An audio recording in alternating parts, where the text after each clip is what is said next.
प्रातः क्लास चल रहा था 25/8/1967 शुक्रवार को 11वें पेज के आदि में बात चल रही थी। बड़े बड़े राजाएं निकले हैं, सन्यासी निकले हैं, वो अभी टाइम नहीं है, देरी से निकलेंगे, क्योंकि उनके निकलने से तो बहुत रेवोल्यूशन हो जाएगा, आवाज मच जाएगी।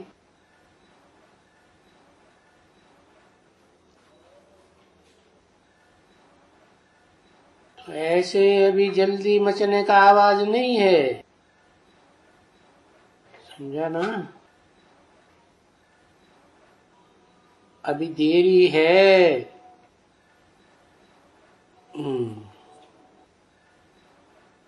कितनी देरी है?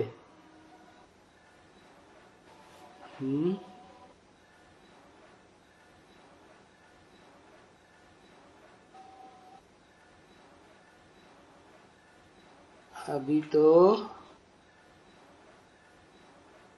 67 की मुरली तो सुनी है, लेकिन देरी कितनी है?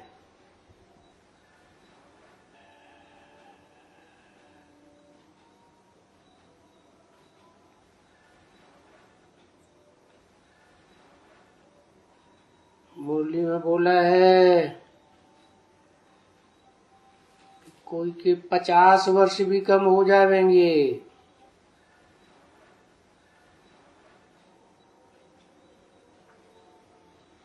तो 67 में तो वो बात ही नहीं थी। 68 के बाद शरीर छोड़ दिया ब्रह्मावन, तो उनके वो 50 वर्ष ऐड किए जाते हैं। जब तक उनका सूक्ष्म शरीर है तब तक तो आवाज नहीं निकलेगी, और वो सूक्ष्म शरीर खलास हो, ज्ञान की अज्ञान की गलत फहमियां दूर हों, तो सूक्ष्म शरीर का सारा हिसाब किताब पूरा। फिर बिंदु तो वो तो कृष्ण वाली आत्मा है, नई सृष्टि की। अपना शरीर तो है नहीं, तो जरूर कोई में प्रवेश करके पार्ट बजाए। तो जिसके द्वारा क्लैरिफिकेशन मिलता है उसी में प्रवेश करके पार्ट बजाती है। परंतु आत्मा का तो नाम होता नहीं। आत्मा का नाम बाला होता है क्या? फिर शरीर का नाम बाला होता है, शरीर का नाम पड़ता है। यही तो एक अंतर है ऊंच से ऊंच भगवान में और मनुष्य आत्माओं या देवताओं में। क्या क्या अंतर है? कि शिव जो सदा कल्याणकारी है, वो कोई भी मनुष्य मात्र में प्रवेश करेगा तो पता नहीं चलता है। और ब्रह्मा की सोल जब बीज रूप बन जाएगी तो भी पता नहीं चलेगा। लेकिन अंतर यह है कि एक शिव की आत्मा ही ऐसी है जो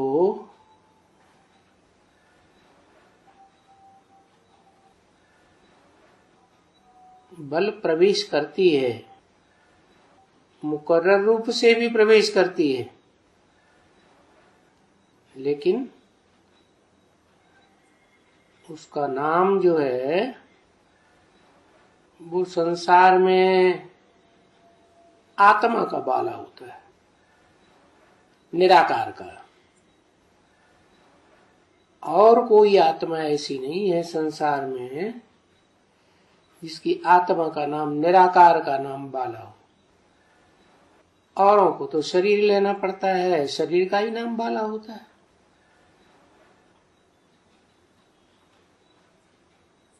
और शिव जिसमें मुकर्रर रूप से प्रवेश करते हैं उसका भी नाम बाला तो होता है, परंतु उतना बाला नहीं हो सकता जितना निराकार शिव का नाम बाला होता है संसार में। सभी धर्म पिताएं किसको मानते हैं? निराकार को मानते हैं। तो ब्रह्मा की सोल भी भल है, बच्चा है ना। किसका बच्चा है? ज्ञान चंद्रमा है ना। ज्ञान चंद्रमा तो माँ और बाप का बच्चा है। माँ हो गई धरणी माता, बाप हो गया ज्ञान सूर्य। तो जब टोटल विनाश होता है, सारे ग्रह उपग्रह आपस में टकराते हैं, तो बच्चा तो कहाँ जाके छुप के बैठेगा? बाप की गोद में जाके छुपता है। वो तो समझ जाता है ना कि बाप के सिवाय अभी संसार में रक्षा करने वाला कोई नहीं। माँ की गोद में तो तब तक जब तक ज्ञान नहीं है पूरा।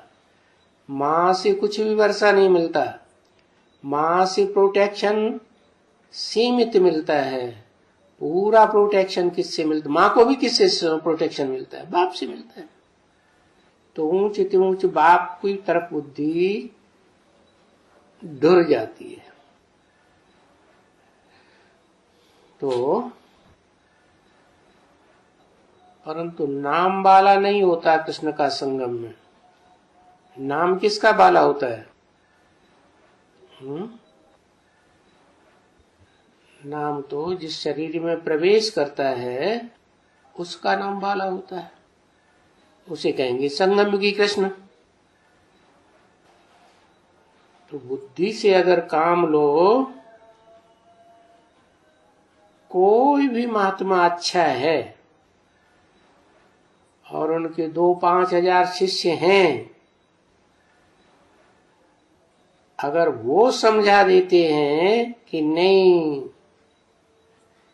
ये ब्रह्मा कुमारियां बिल्कुल सत्य कहती है, क्या कि गीता का भगवान वो निराकार है। गीता का भगवान कोई भी साकार मनुष्य मात्र या कृष्ण नहीं हो सकता। कृष्ण तो पूरा ही टोटल साकारी। तो सतयुग में प्रिंस के रूप में जन्म लेता है, और वो तो राज्य का मालिक भी नहीं है। तो भगवान कहां से हो गया?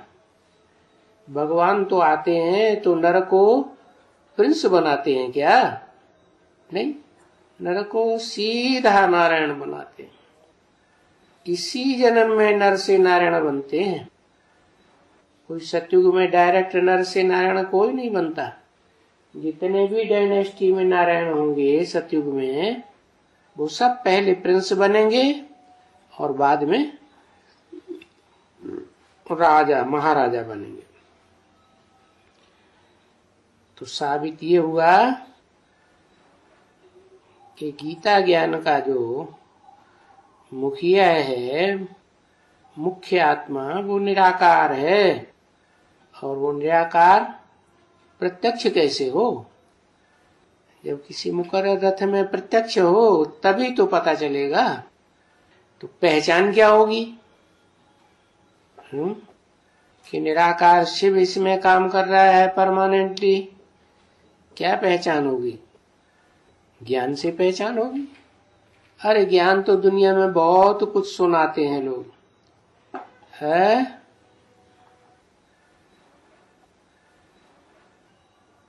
नई नई बातें सुनाएगा। अब ऐसे भी दुनिया में गुरु लोग होते हैं, नई नई बातें विवेकानंद जैसे ने तो बहुत अच्छी अच्छी बातें बताई, लोग आकर्षित हो गए। और जितने भी धर्म पिताएं आते हैं कुछ न कुछ नया ही तो सुनाते हैं, तभी तो लोग आकर्षित होते हैं। प्रत्यक्षता तो नहीं होती। प्रत्यक्षता तो तब होती है जब निराकारी स्टेज उनकी प्रत्यक्ष होती है। जिस स्थान निराकारी स्टेज थोड़ी थी, जब सोल ने प्रवेश किया, क्राइस्ट ने, तो निराकार ने प्रवेश किया तो निराकारी स्टेज होगी। तो ऐसे ही कृष्ण कहो या दादा लेखराज कहो, उनकी आत्मा का जो स्वरूप था, बड़े ढेर सारे फोटो खींचे गए, लेकिन उनमें एक भी क्राइस्ट, बुद्ध, गुरु नानक की तरह निराकारी स्टेज दिखाई नहीं देती।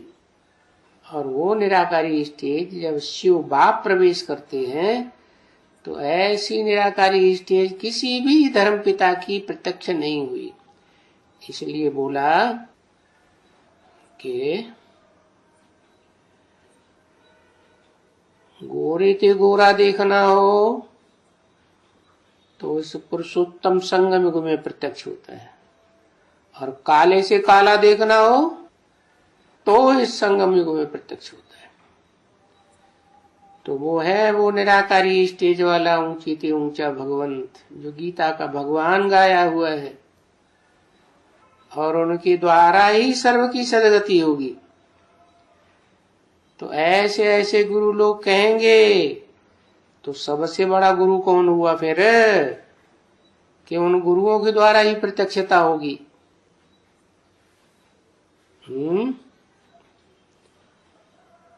वो गुरु तो कलयुगी गुरु है। ऊंच ते ऊंच तो सतयुग होता है। सतयुग में कहां से शंकर आ गया? शंकर तो तब कहते हैं जबकि आत्माओं का संकरण हो।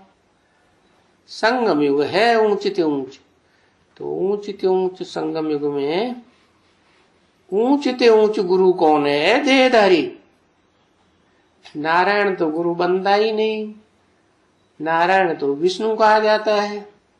गुरु तो देहधारी होते हैं, देह में बुद्धि धरी हुई होती है, स्वार्थी होते हैं।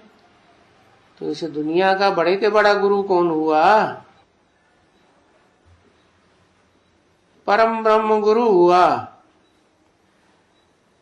परम ब्रह्म गुरु हुआ, लेकिन परम ब्रह्म तो शिव बाप की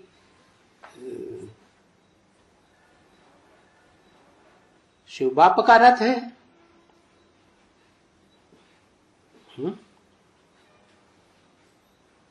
वो तो निराकार स्वयं ही है। वो तो परम ब्रह्म भी है तो बाप भी है। बड़ा ब्रह्मा बड़ा अम्मा भी है, बड़े ते बड़ी, तो बड़े ते बड़ा बाप नहीं है, बाप भी है।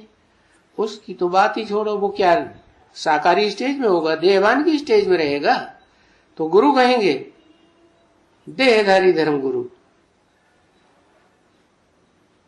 साक्षात परमात्मा देहधारी धर्म गुरु है, देह धारण करता है।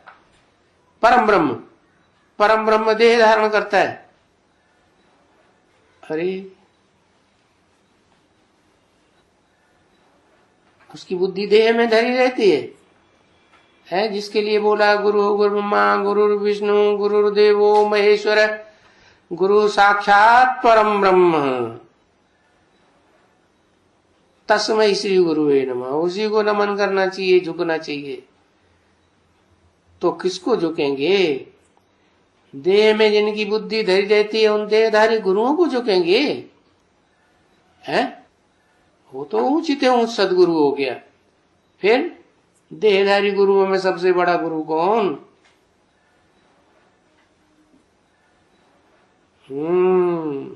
ब्रह्मा बाबा सबसे पावरफुल।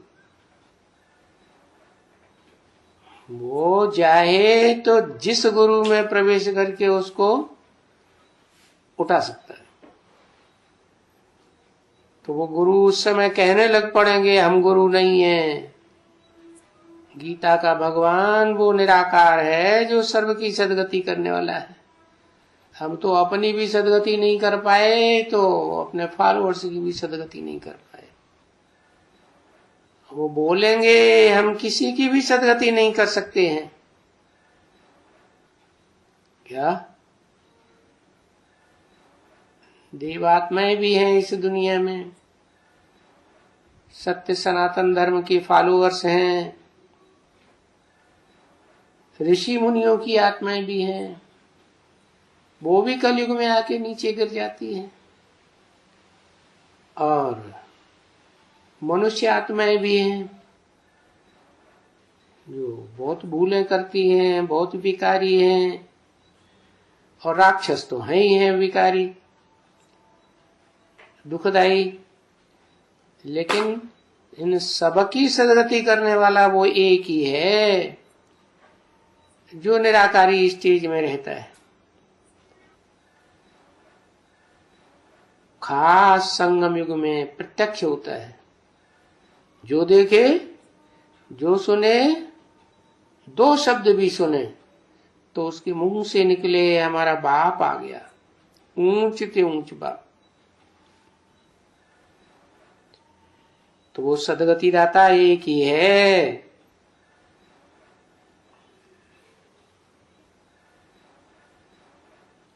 वो ही सदगुरु है। इसलिए तो सिखों में गाते हैं सबका सदगुरु एक भगवान। एक सदगुरु को मानते हैं, बाकी गुरु हो गए झूठे। जब है ही एक सदगुरु तो बाकी तो कोई को गुरु कह ही नहीं सकते। गुरु उसी कहा जाता है जो मुक्ति, जीवन मुक्ति का रास्ता दिखाए। समझा ना? अगर ऐसे कह देवे कोई भी बड़े महात्मा सन्यासी जिनके 2-5 हजार शिष्य हों तो अखबार में पड़ जाएगा बड़े आदमियों का, थरथल्ला मच जाएगा, हो हल्ला मच जाएगा।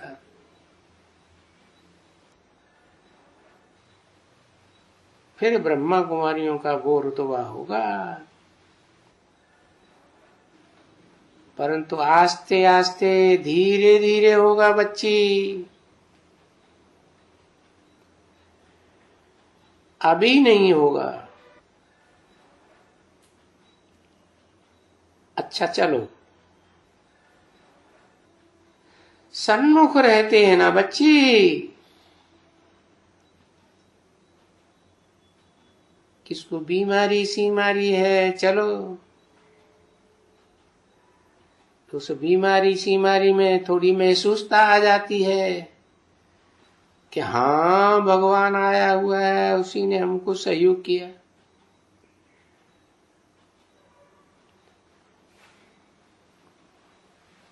बाकी जब बैठे हैं, ज्ञान में चलते हैं, तो ज्ञान में चलने वालों को तो अंदर में बहुत खुशी होनी चाहिए ना।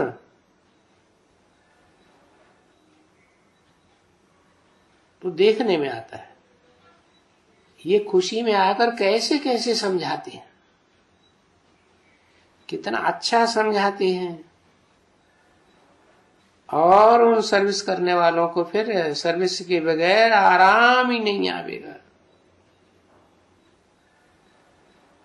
कई तो ऐसे ऐसे बच्चे हैं बाबा के पास,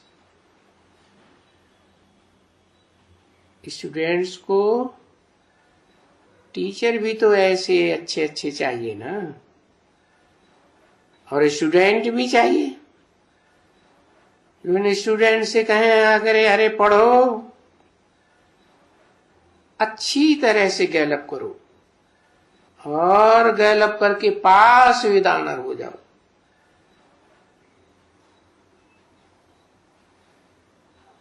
वहां तो उस दुनिया में पास विद ऑनर की सर्टिफिकेट मिलती है ना। और वो क्या बोलती हो? पेंशन, स्कॉलरशिप नहीं याद आया, क्या बोलती है? स्कॉलरशिप। हाँ, पास विद ऑनर्स को बड़ी अच्छी स्कॉलरशिप मिलती है।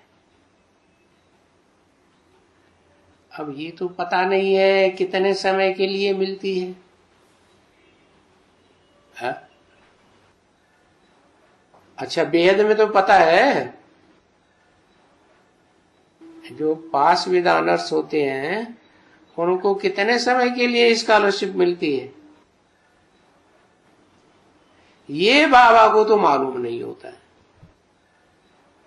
न हद का मालूम है, हद के स्टूडेंट्स का मालूम है स्कॉलरशिप लेने वालों का, और न बेहद का मालूम है। परंतु पढ़ाई की स्कॉलरशिप मिलती तो है। तो तुमको पता है कितने स्कॉलरशिप मिलती है, कितने समय के लिए? समय बताओ। है? बताओ।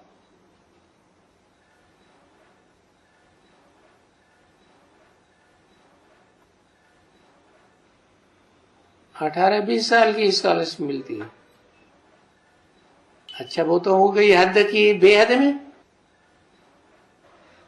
अगर रिसर्च स्टूडेंट रहेंगे 18-20 साल तो उनको मिलेगी। और बेहद में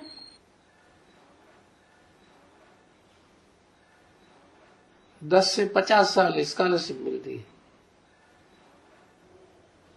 40 साल मिलती है।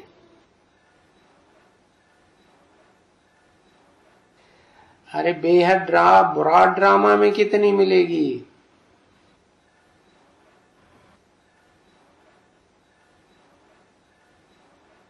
जब से 8 प्रत्यक्ष होते हैं, वो 8 को इकट्ठे थोड़े ही प्रत्यक्ष होते हैं।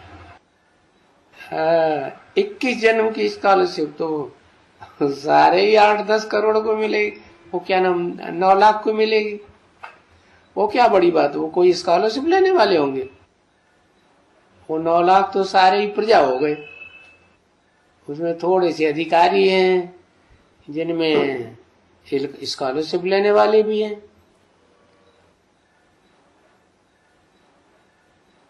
84 जन्म की तो किसी को नहीं मिलती। 84 जन्म की मिलेगी तो फिर जब पतित ही नहीं बनेंगे तो पावन कैसे बनेंगे? तो पूरे पतित बने, पतित पने का ग्रहण लगने के लिए 1 जन्म चाहिए कि नहीं चाहिए? भले कोई का एक्स्ट्रा ऑर्डिनरी जन्म मिलता है, क्योंकि संगम में कोई कोई के 2-3 जन्म भी होते हैं। है? कितनी स्कॉलरशिप बताई? कोई कोई है जिनके लिए बोला है मुरली में 82-83 जन्म भी स्कॉलरशिप मिलती है। अरे विलायत से भी स्कॉलरशिप आती है क्या? जो विलायती लोग हैं, कौन से धर्म के? इस्लामी, क्रिश्चियन, ये सारा विलायती तो है। तो वो लोग भी सहयोगी बनते रहते हैं स्कॉलरशिप देने के लिए।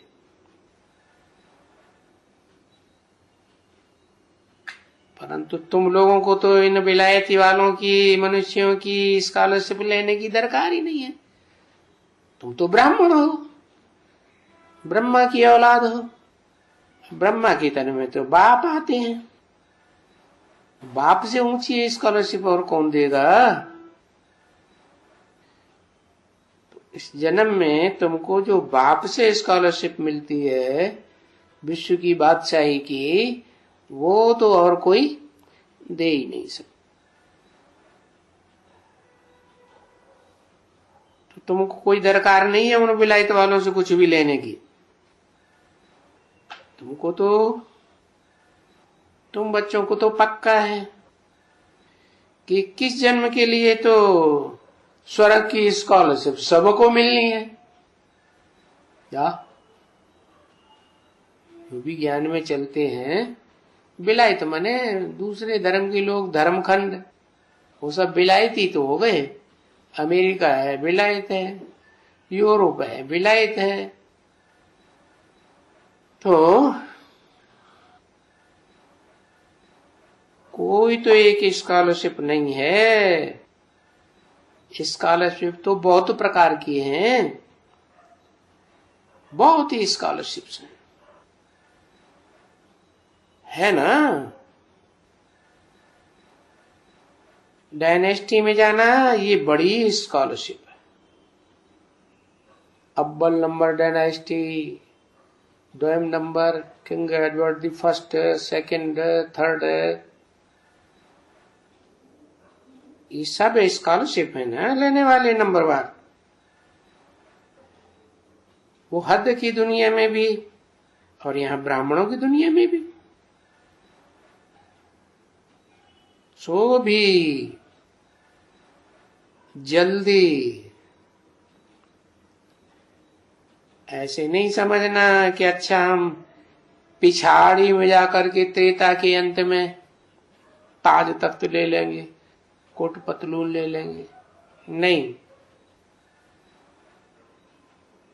पिछाड़ी में ताज मत्थे पे उतारे और फिर खुद भी उतर जाते और सबको नीचे उतार देते। उससे क्या फायदा है? तो पिछाड़ी की स्कॉलरशिप नहीं लेना। क्या सतयुग में कौन से धर्म वाले लेते हैं पिछाड़ी की स्कॉलरशिप?